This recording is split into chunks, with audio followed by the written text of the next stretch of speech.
The ballroom was glowing in soft gold light when my husband decided to tell an entire room full of donors that I was worthless. Crystal glasses chimed gently as servers moved between tables. A string quartet played something light and forgettable near the stage. The banner behind us read Children's Hope Wing Expansion. And every person in that room had either written a check or planned to. City council members, hospital executives, investors who followed my husband's real estate ventures like disciples. Robert stood, tall and relaxed, one hand wrapped around a champagne flute, the other resting lightly on my shoulder. "Let's be honest," he said into the microphone, smiling like this was charming. "Claire doesn't really contribute anything. She just enjoys the benefits." There was laughter, thin, uncertain, the kind people use when they're not sure whether they're witnessing a joke or a confession. I felt his fingers press slightly into my shoulder, a silent reminder of where I was supposed to stay. Decorative, grateful, quiet, but my pulse didn't race. It slowed, because I had been expecting something tonight, that afternoon, while helping him look for a misplaced folder. I had seen a document in his briefcase with my name printed neatly at the bottom of a page I had never signed. He thought I would smile and swallow it. He had no idea I had already decided I wouldn't. We had been married 11 years. Long enough for habits to calcify. Long enough for small jokes to become patterns. When Robert first began hosting donor dinners, he used to introduce me as his partner. He would talk about how we built the Whitman Family Foundation together after my grandmother passed and left me an inheritance that we decided to turn into something meaningful. We believed in pediatric outreach, in access, in doing something that would outlive us. But success changes tone. After his development firm secured the South End redevelopment contract last year, his jokes sharpened. At private dinners, he would say things like, "Claire keeps busy with her charity hobbies," or, "She lets me handle the real negotiations." I laughed along because I believed it was easier than correcting him. Humiliation in private is one thing. Humiliation in public rewrites how people see you. Tonight wasn't a slip. It was staged. At our table sat the hospital board president, 2 major investors whose votes would matter in 3 weeks, and Robert's sister, Margaret, who served on the advisory board. I noticed how Margaret's smile held just a second too long. How the board president looked down at his plate instead of at me. 3 weeks from now, the board would vote on Robert's proposal to expand the foundation's financial commitment to the hospital wing, a proposal that required my approval as co-chair. Earlier that week, I had received a draft packet for review. My authorization was already included. I never signed it. Robert lifted his glass higher, enjoying the spotlight. "Claire's very supportive," he added lightly. "She trusts me to handle the important decisions." There it was. Not just dismissal. Positioning. If I appeared uninvolved, irrelevant, decorative, then any objection I raised later could be framed as emotional. Uninformed. Personal. I felt something settle inside me. Not anger. Clarity. 2 years ago, our senior accountant had resigned abruptly after asking questions about internal reallocations. Robert told me she was disloyal. I believed him. I didn't press. Tonight, watching him smile under the stage lights, I understood how carefully narratives are built. Someone at the table murmured, "Oh, I'm sure she keeps things running." Robert squeezed my shoulder again, a cue for me to nod and play my part. Instead, I gently removed his hand. The room didn't notice at first. The quartet continued playing. Ice clinked in glasses, but I could feel the shift beginning before anyone else did. I stood slowly. Robert hesitated, surprised. But the microphone was still in his hand. I didn't need it. The room was quiet enough. "That's interesting," I said evenly, my voice carrying farther than I expected, especially since the foundation's original capital came from my inheritance, and the board will probably want to clarify the signatures on last quarter's authorization forms. The words didn't sound dramatic. They sounded factual. Margaret went rigid. The hospital board president's head snapped up. One of the investors leaned toward the other and whispered something I couldn't hear. Robert's smile faltered for the first time that night. The music faltered too, as if even the violinist sensed something had changed. I didn't elaborate. I didn't accuse. I simply held his gaze. For a moment, the entire ballroom seemed suspended between what had just been said and what it might mean. He had tried to shrink me in front of the city. What he didn't understand was that I had just opened a door he could no longer close. The house was too quiet the morning after the gala. Sunlight came in through the kitchen windows like nothing had shifted. Like nothing had cracked open in a ballroom full of donors the night before. Robert was already dressed, scrolling through his phone at the island. His expression neutral. Controlled. "You embarrassed me," he said without looking up. "Not we should talk." Not what was that about. Just a verdict. I poured coffee slowly. I clarified something. He exhaled sharply through his nose. It was a joke. "Claire, you didn't have to turn it into a legal spectacle." There it was. Reframing. I was dramatic. He was harmless. I didn't authorize those transfers, I said evenly. He finally looked at me. "You're overreacting. That paperwork is routine. You don't understand how business works." For years, that line would have stung. It would have made me question whether I'd misunderstood something technical, something complicated. I had built the foundation with him, but he had slowly taken over the language of it. Governance, liquidity strategy, strategic alignment. Now I watched him more carefully than I listened. "The board doesn't need you complicating the expansion," he added, almost casually. Complicating, not protecting, not co-leading. Complicating. So it wasn't about pride.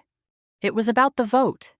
The Whitman Family Foundation had started with my grandmother's inheritance. I remembered sitting at our dining table 11 years ago, sketching out what we wanted it to become. Pediatric outreach programs, hospital grants, community clinics in underserved neighborhoods around Charlotte. Publicly, I was still listed as co-chair. Privately, access had narrowed over the past 3 years. Staff reports filtered through him first. Meetings scheduled without me. I had told myself he was just being efficient. 2 years ago, our senior accountant, Melissa, resigned abruptly. She had asked for an internal audit review on a set of reallocations. Robert told me she was insubordinate and paranoid. I had trusted him. After he left for work that morning, I stepped outside onto the back patio and scrolled through my contacts. My thumb hovered over Daniel Reeves's name. He had been operations manager before Melissa resigned. I hadn't spoken to him in almost a year. He answered on the third ring. "Claire, I need to ask you something," I said. There was a pause. "You're just now realizing something's wrong." The way he said it made my stomach tighten. I explained, carefully, about the gala, about the authorization forms. "I didn't accuse," I asked. Daniel sighed. "There were internal reallocations that didn't make sense. Funds earmarked for outreach redirected to consulting entities tied to development planning." "Development planning," I repeated.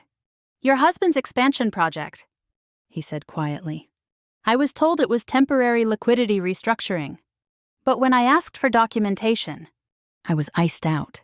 He emailed me a folder within minutes. Archived correspondence. A spreadsheet he had kept. I sat in my car in the driveway, hands trembling slightly as I opened the files. Grant money designated for pediatric mobile clinics had been partially transferred to a consulting firm I didn't recognize. A quick search linked it to a holding company that shared an address with one of Robert's development subsidiaries. One authorization line carried my digital signature. The timestamp was from a weekend I had been in Asheville for a women's leadership retreat. I stared at it for a long time. This wasn't about a joke at dinner. This wasn't about my pride. This was about liability. Margaret's name appeared repeatedly in approval threads. Emergency reallocations. Temporary measures. She had signed off as advisory liaison. 2 months ago, she had told me, "It's easier when one person leads." At the time, I thought she meant efficiency. Now it sounded like exclusion. That afternoon, I scheduled a confidential consultation with an independent attorney Daniel recommended. His office overlooked a stretch of downtown Charlotte that felt cold and distant. He read through the documents without expression. "If these transfers were made under your authorization and you take no action," he said finally, "you expose yourself legally. Silence could be interpreted as consent." Consent. The word echoed. When I returned home that evening, Robert was in the living room, unusually attentive. "Are we past this?" he asked lightly. "Past what?" I replied. "The little performance." I held his gaze a moment longer than usual. "I'm reviewing foundation documents." His jaw tightened, almost imperceptibly. "You don't need to dig into operational details." After dinner, while he took a call upstairs, I walked into his home office. Dark wood desk, framed groundbreaking photos, awards lining the shelves. The bottom drawer was locked. I remembered seeing him slide a spare key behind the frame of a construction ribbon-cutting photo the week before. My hands were steady as I retrieved it. Inside the drawer sat a stack of neatly prepared board packets for the upcoming vote. On the final page of the expansion proposal was my name. And my signature, perfectly replicated. I took photographs of every page. Then I replaced everything exactly as I found it, sitting alone in that dim office. I understood something with painful clarity. Last night's humiliation hadn't been spontaneous. It had been preparation. If I appeared decorative, irrelevant, unstable, then any objection I raised later could be dismissed as emotional fallout from a wounded ego. He hadn't tried to embarrass me for entertainment. He had tried to weaken my credibility before the vote. I sat at the kitchen table long after he fell asleep, the images glowing on my phone. If I stayed silent now, I wouldn't just be swallowing humiliation. I would be protecting something I no longer recognized. I woke up before Robert and lay still, listening to the sound of him moving around in the bathroom. The house felt different now, like it was holding its breath. I had barely slept. The images of those forged signatures kept replaying in my mind, crisp and undeniable. At breakfast, he acted as if nothing had shifted. "We have a lot riding on this expansion," he said, buttering toast. "The board meeting will be smooth if everyone stays aligned." "Aligned with truth?" I asked quietly. He gave me a tight smile. "With strategy." He checked his phone repeatedly, as if waiting for confirmation that the narrative was holding, that no one from the Gala had followed up, that my sentence hadn't triggered questions. I said nothing more. I was done arguing in kitchens. As soon as he left, I stepped outside and called Daniel again. "I need everything," I told him. "Not just summaries." He didn't hesitate this time. Within the hour, more files arrived. Email threads, expense reports, internal notes flagged confidential.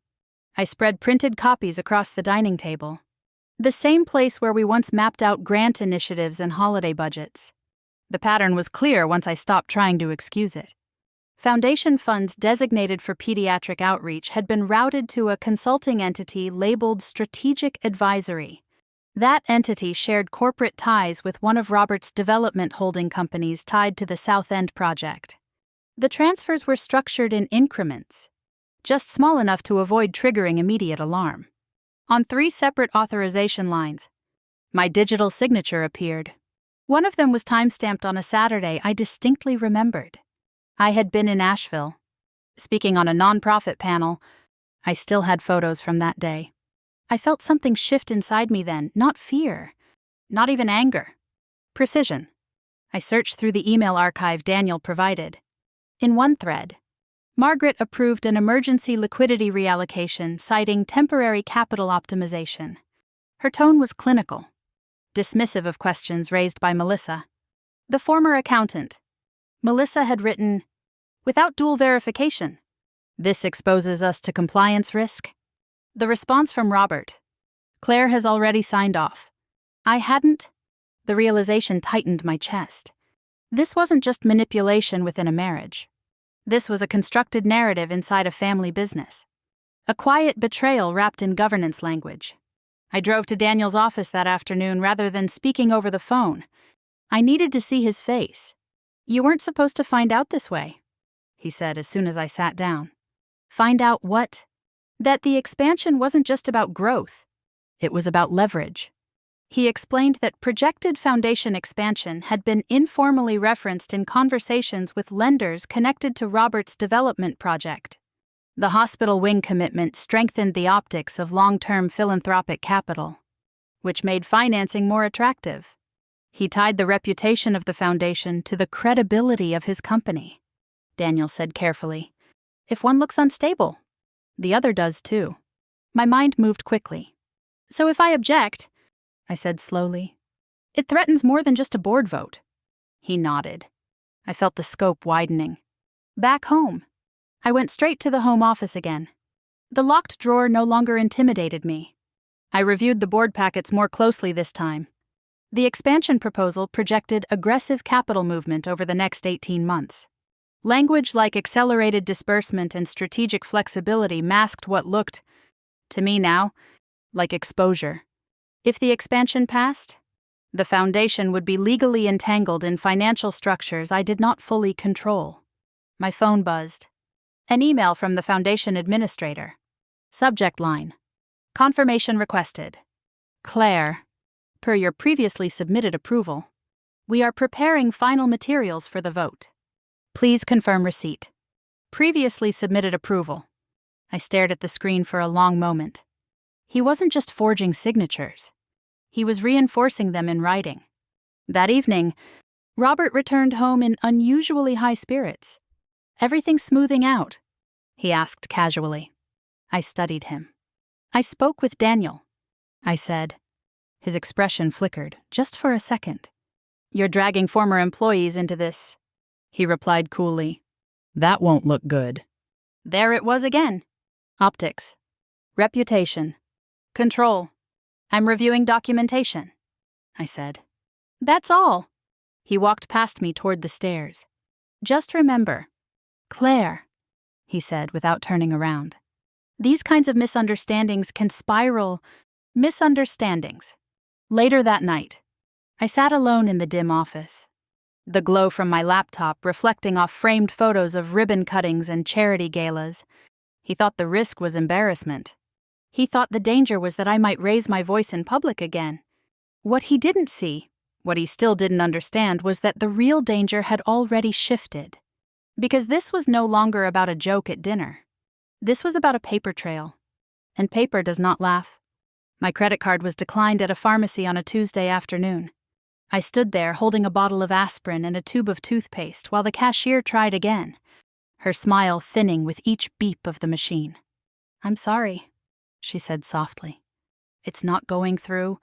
I nodded, paid with a different card, and walked out into the parking lot with a strange calm settling over me. This was not an accident. When I called the bank from my car, the representative sounded polite and rehearsed.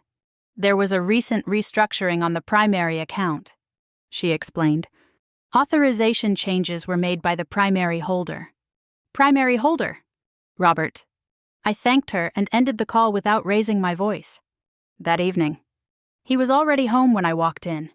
He had opened a bottle of wine, 2 glasses waiting on the counter like a peace offering. "How was your day?" he asked lightly. "My card was declined," I said. He didn't miss a beat. "Oh, that."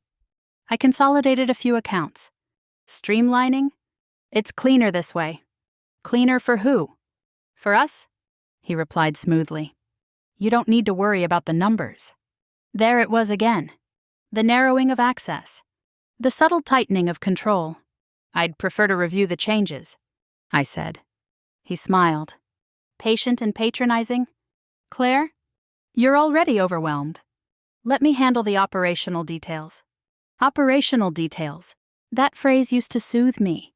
Now it sounded like a lock clicking into place.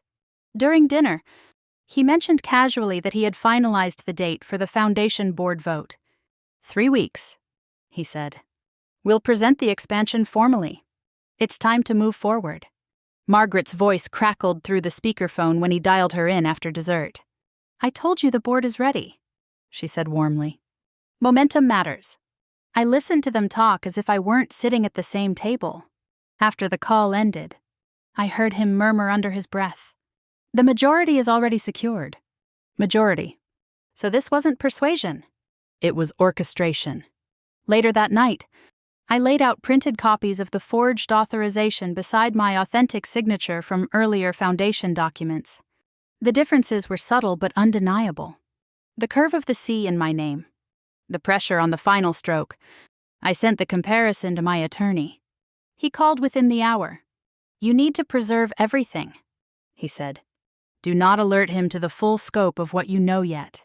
And do not sign anything else." "I won't," I said. "There's another issue," he continued. "If the board believes you approved these reallocations and you remain silent, you could share liability." Liability.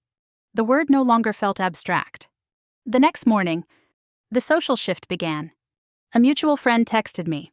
"Are you okay? Robert said the Gala moment caught you off guard." Caught me off guard. By noon, a donor emailed expressing concern about stress and offering to support me through a difficult season. The narrative was being shaped quietly. I was emotional, reactive, unstable. By the time the board met, if I objected, it would be framed as wounded pride. That afternoon, an email arrived from the foundation administrator requesting confirmation of my previously submitted approval for the expansion packet. The clock was tightening. That evening, I walked into Robert's home office without knocking. He looked up, mildly annoyed. "Can this wait?" I closed the door behind me and placed the 2 signature pages on his desk. "Explain this," I said calmly. He glanced at them, then leaned back in his chair. "It's administrative delegation," he replied. "You authorized flexibility when we set up digital approvals. I did not authorize replication." He shrugged slightly. "Technicalities won't change the vote." Vote, not truth. Not compliance. The vote. If this proceeds without clarification, I said evenly. Every board member is exposed. His eyes sharpened. "You're not going to sabotage this because you felt slighted at a dinner," he said. "This isn't about the dinner." "It looks like it," he shot back. "You embarrassed me publicly. Now you're trying to claw back control." Control. He still believed this was about ego. "Divorce would complicate everything for you," he added, almost casually. "The prenuptial agreement is clear." There it was. The pressure point. "I've reviewed the prenup," I said quietly. His expression flickered. "There are clauses tied to misappropriation of jointly governed charitable assets." I continued. "You might want to revisit that language." For the first time, silence stretched between us without his confidence filling it. I didn't raise my voice. I didn't accuse. I simply watched him calculate. Later that night, I stood alone in the kitchen. The house dark except for the light over the sink. He thought restricting accounts would restrict my movement. He thought isolating me socially would soften my resolve. What he didn't understand was that isolation had stripped away the last illusion. This was no longer a disagreement inside a marriage. It was a strategy unfolding inside a family business. And I was done being positioned as decorative. 2 days after I retained the forensic accountant, I asked Robert to meet me in his office. He looked almost relaxed when I closed the door behind me, as if he believed the tension of the past week would dissolve on its own. "Are we done with this?" he asked, leaning back in his chair. "Because the board meeting is approaching, and I don't have time for emotional detours." I placed a folder on his desk and opened it carefully. Inside were printed copies of the transaction summaries, the signature comparisons, and the preliminary notes from the accountant. "This isn't an emotional detour," I said. "It's documentation." He barely glanced at the pages. "Clerical oversight," he replied smoothly. "Delegation happens. You're blowing this out of proportion." "I consulted independent counsel," I said quietly. That made him look up. His expression didn't shatter, but it tightened. "You involved a lawyer?" he asked. I reviewed my obligations as co-chair. He exhaled sharply and stood, walking toward the window. "You realize what an audit would do," he said. "To the foundation, to our reputation, to the hospital project." "You mean to your expansion?" He turned back toward me. Irritation flashing. This foundation is tied to everything we've built. I know, I said. I helped build it. He ran a hand through his hair. These reallocations were temporary, he insisted. Liquidity adjustments. The expansion secures long-term growth. It stabilizes everything. At whose authorization? I asked. He didn't answer directly. Instead, he shifted tactics. If you push this, he said carefully, you damage the family. You damage Margaret. You damage yourself. There it was again. Loyalty framed as silence. I didn't authorize the transfers, I repeated. My signature was replicated. It was operational efficiency. He snapped. You were unavailable. Unavailable isn't consent. The room felt smaller suddenly. You're overreacting because of that stupid comment at the gala, he said. You felt humiliated. And now you're looking for leverage. I held his gaze.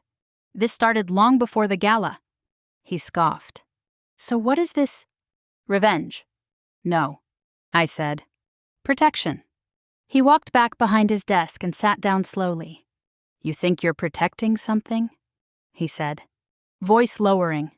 But if this spirals, lenders start asking questions. Projects stall.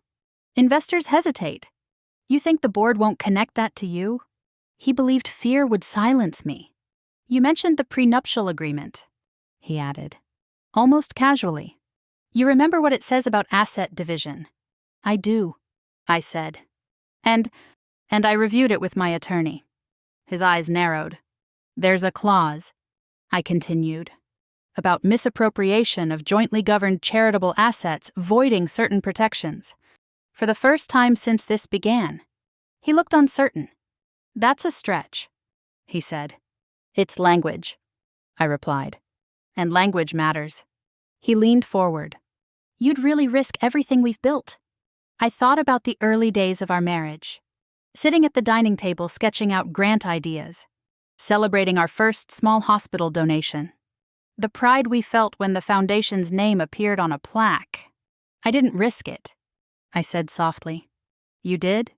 He went quiet. Then, almost reluctantly, he said, the expansion would have secured everything. Everything. The loans. The reputation.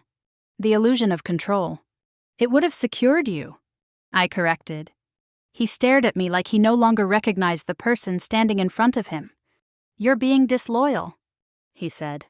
No, I answered. I'm being accountable. Silence settled between us. Finally, I spoke the sentence I had rehearsed in my mind.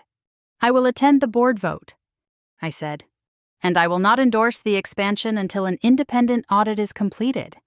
He gave a short, incredulous laugh. The board trusts me. Then the audit will confirm that. His jaw tightened. You're making a mistake. Possibly, I said. But it won't be one built on silence. He stood abruptly and walked out of the room, the door closing harder than necessary. I remained there for a moment, staring at the framed photos on his wall. Ribbon cuttings. Check presentations. Smiling faces beneath banners. It all looked solid from the outside. Later that night, I received another message from the forensic accountant. Additional discrepancies had surfaced, larger than initially estimated. I read the email twice. This was no longer a narrow issue of one forged signature. This was a pattern. I walked to the bedroom window and looked out at the Charlotte skyline glowing in the distance. 11 years of marriage felt suspended between who we had been and who we were now. He had believed humiliation would shrink me. What he never considered was that clarity would make me immovable. The boardroom was colder than I expected. The hospital administrative wing smelled faintly of disinfectant and fresh coffee. The long mahogany table already lined with neatly stacked packets labeled Expansion Proposal. Robert stood near the window speaking quietly with one of the investors. Posture confident, voice steady. Margaret sat 2 seats from the head of the table, reviewing papers as if this were routine. When I walked in, conversation thinned but didn't stop. A few polite nods. No smiles. I took my seat and glanced at the packet in front of me. My signature was there. Again. Robert opened the meeting with practiced ease. "Thank you all for being here," he began. "The Whitman Family Foundation has an opportunity to significantly expand our commitment to the Children's Hope Wing. This proposal accelerates impact and secures long-term growth." He spoke about legacy, about vision, about unity. At one point, he gestured toward me lightly. "Claire has previously reviewed and approved the structural framework." "Approved," Margaret nodded. I watched faces around the table. The hospital president, 2 investors, foundation counsel, 1 longtime board member who rarely spoke but noticed everything. Robert concluded smoothly. "With your support today, we can move forward decisively." Before the vote could be called, I spoke. "I'd like the floor." The words were calm, not loud, not sharp. Robert hesitated just long enough for the room to register it. "Of course," he said finally. I opened my folder and slid several copies across the table. "I need to clarify something before any vote is taken," I said. "I did not authorize certain reallocations referenced in this proposal." Silence deepened. I placed 2 documents side by side. My authentic signature from earlier foundation records, the replicated one attached to the expansion materials. "These signatures do not match," I said evenly. "And the digital timestamps attached to them correspond to dates I was out of state." Margaret shifted in her chair. Robert exhaled slowly. "This is an administrative misunderstanding," he said. "We use delegated digital processes. Delegation is not replication," I replied. I handed out the preliminary summary from the forensic accountant. The hospital president adjusted his glasses and scanned the first page. "These documents indicate transfers from restricted outreach funds to consulting entities tied to development planning," I continued. "If approved without clarification, this exposes the foundation and each of you to compliance risk." That landed.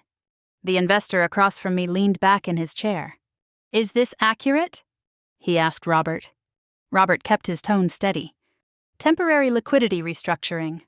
Fully intended to be reconciled." "With whose authorization?" the hospital president asked. Robert didn't answer immediately. I did. "My name appears on the authorization lines." "I did not sign them." The room went completely still. Even the hum of the air system seemed louder. Margaret leaned forward. "Claire, this could have been discussed privately." "It was," I said. "It was dismissed." Foundation counsel cleared his throat. "If signatures were replicated without proper authorization, that presents a governance issue. A governance issue, not a marital dispute, not an emotional reaction. An issue." Robert's jaw tightened. "We are losing focus," he said. "The expansion benefits the hospital. The technicalities can be corrected." "One of the technicalities," I said calmly, "is potential personal liability for board members if restricted funds were misapplied." That shifted the air again. The longtime board member who rarely spoke finally did. "I raised a question about expense classifications last quarter," he said slowly. "I was told everything had dual approval." He looked at Robert. "Did it?" Robert's composure began to thin. "These are internal adjustments," he said. "They do not justify halting progress." The hospital president folded his hands. "I propose we suspend the vote," he said, "and initiate an independent audit immediately." Margaret opened her mouth to object, then closed it. Robert stared at the president. "That's unnecessary." "It's prudent," the president replied. A motion was made. Seconded. "All in favor?" Every hand in the room went up. Unanimous. The expansion was tabled indefinitely pending audit findings. No one applauded. No one argued. The meeting adjourned quietly. Robert avoided looking at me as he gathered his papers. Margaret stood and walked out without speaking. I remained seated for a moment longer, feeling the weight of what had just shifted. At the gala, laughter had filled the room after he called me worthless. Here, there was only silence. Not because I had been diminished, but because the foundation he believed he controlled had just moved beyond him. As I left the boardroom, I understood something clearly. This was not revenge. This was correction, and correction does not ask for permission.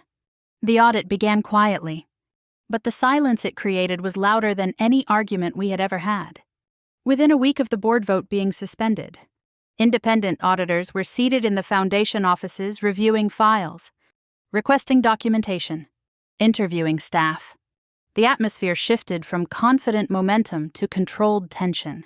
Robert started working from home more often. Doors closed. Phone calls taken in low voices.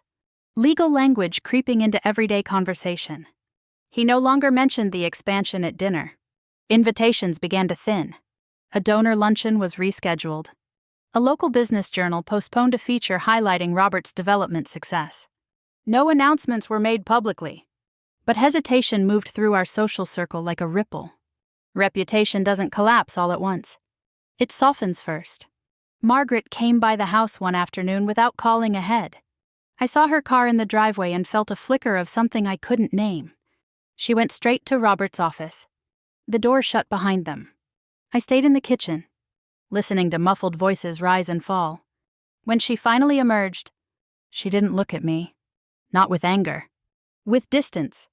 The following night, Robert didn't bother pretending calm anymore. "You've created a mess," he said sharply as soon as we were alone. "The auditors are digging through everything. They're reviewing governance," I replied. "They're treating this like fraud. If the documentation suggests it, that's not my doing." He paced the living room, frustration cracking through the control he had worn for weeks. "You've jeopardized the expansion loans," he said. "Do you understand that lenders were already factoring projected foundation commitments into long-term models? There it was. Not legacy. Not children. Not philanthropy. Leverage. You tied the foundation to your financing," I said quietly. "It's strategic alignment. It's exposure." He stopped pacing. "You think this is about morality?" he asked. "It's about scale, growth, positioning. It's about consent," I answered. "And truth?" For the first time since this began. He looked tired. The next morning, I received a call from Foundation Counsel. "The board is requesting a temporary suspension of Robert's executive authority pending completion of the audit," he said carefully. "Not removal, not accusation. Suspension." I relayed the information to Robert that evening. He stared at me for a long moment. "So this is what you wanted?" he said. "I wanted transparency." He let out a humorless laugh. "You wanted power." I shook my head. "I wanted my name to mean something accurate." A few days later, a longtime board member asked to meet me privately. "I suspected irregularities months ago," he admitted over coffee. "But without documentation, it would have been speculation." "You could have asked me," I said. He looked regretful. "We assumed you were aligned." Aligned. That word again. Assumptions built on silence. The audit findings grew heavier. The forensic team identified additional misclassifications beyond the initial transfers. Restricted funds had been rerouted in layered transactions that blurred boundaries between charitable and development-related expenses. Nothing flamboyant. Nothing cinematic. Just careful adjustments. At home, the distance between us became physical. Robert moved into the guest room without announcing it. Suit jackets draped over the back of a different chair. His cologne lingering in a hallway that felt no longer shared. One night, he approached me in the kitchen after midnight. "They're considering formal reporting," he said quietly. "If this escalates, it affects everyone." Everyone was already affected. I replied, "You could testify that you were aware of liquidity flexibility." He pressed. "That it wasn't forged. Just delegated?" It wasn't a shout. It was a request wrapped in pressure. "If I say that," I said, "I become complicit." He held my gaze. "For the sake of the family," he said. I thought about the early years. The optimism, the partnership, the pride in signing grant approvals together. Then I thought about the replicated signature.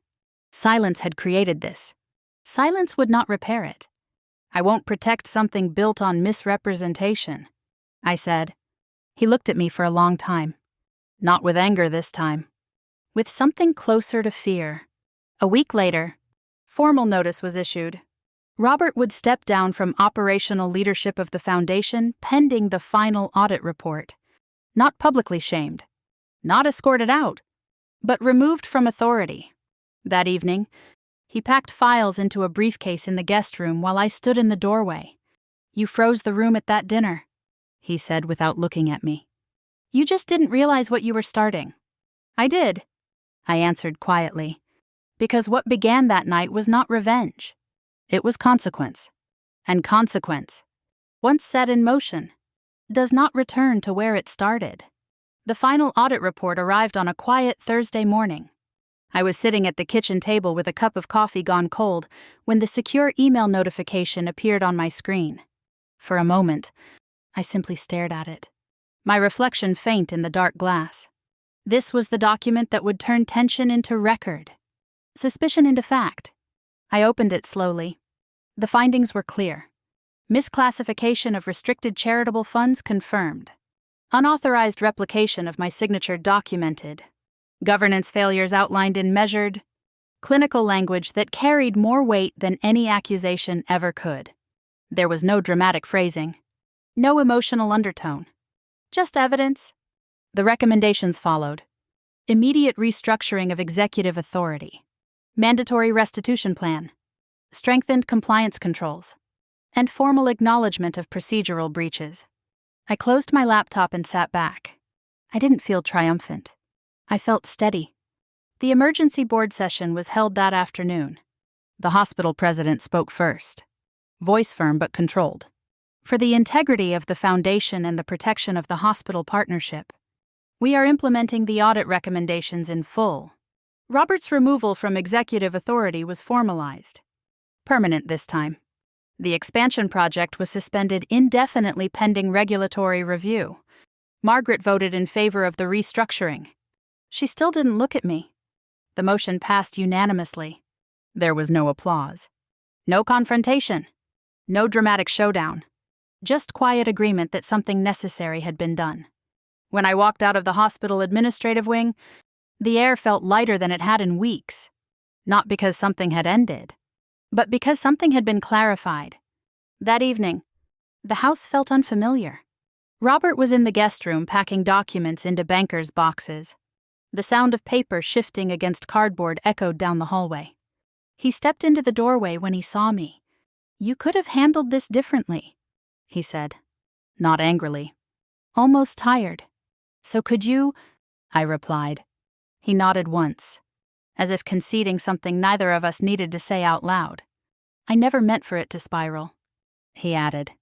"I never meant to be erased," I said.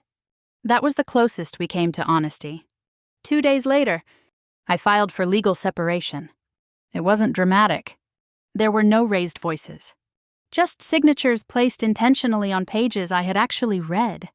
The following week, I visited the hospital construction site for the Children's Hope Wing. Hard hats lined the temporary entrance. The unfinished corridor echoed with the sound of distant tools and measured footsteps.